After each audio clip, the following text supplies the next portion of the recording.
घर से निकल करके कहीं इतनी दूर चले जाओ, इतनी दूर चले जाओ, कभी यहाँ लौट के मत आना। हम तो ये जान लेंगे कि मेरी कोख से किसी बच्चे का जन्म ही नहीं हुआ।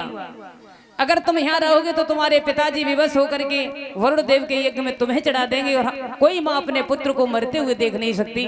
तुम यहाँ से कहीं दूर चले जाओ। आंखों में आंसू लेकर के तारा ने अपने पुत्र को गोद में बिठा करके समझाया और बोली है, बहज जाइए रुईता से लला मेरे लौटी का बहुमत आइए रे।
चले जाओ बेटा, कभी लौट करके मत आना।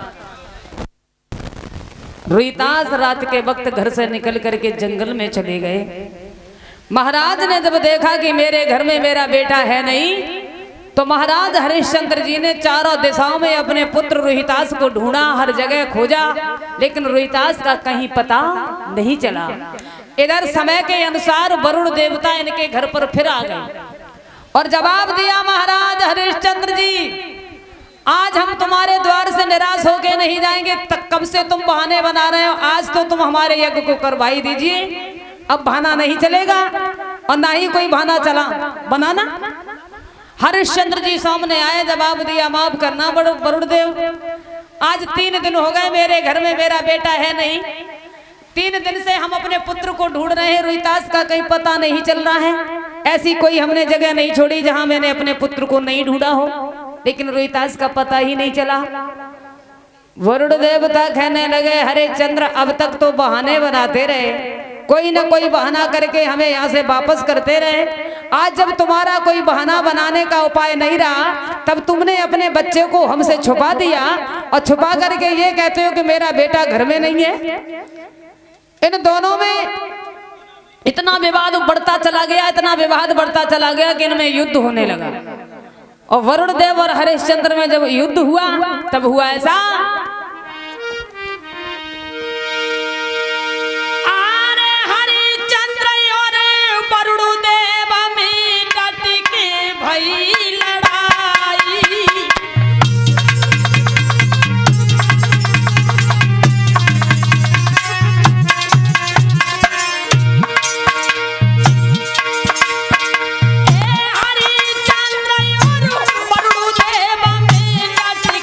भाई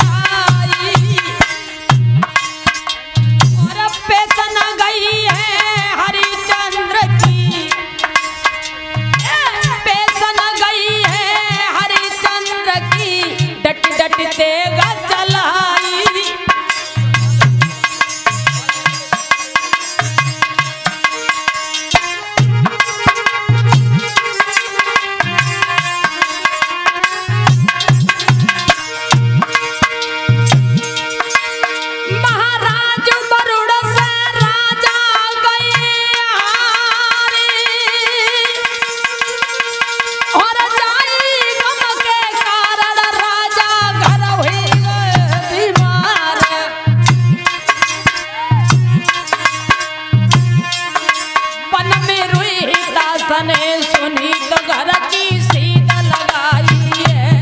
मन में रूही का सने सुनी तो घर की सीध लगाई है।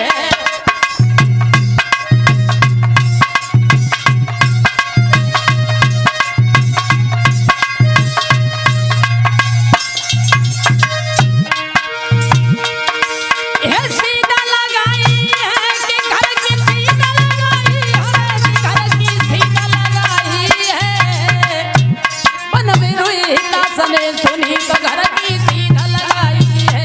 मन में रूही का सने सुनी तो घर की सीध लगाई है।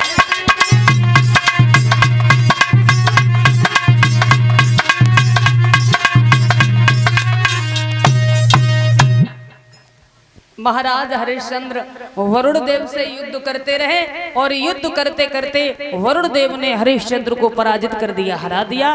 तो इसी गम की वजह से, इसी दुख की वजह से ये बीमार हो गए और बीमार होकर के घर चले आए। रोहितास ने ये सुना कि हमारे पिताजी हमारे विरह वियोग में हमारी वजह से बीमार हो गए। तो रोहितास ने मरने की चिंता छोड़ दी और ये वन से घर चले आए।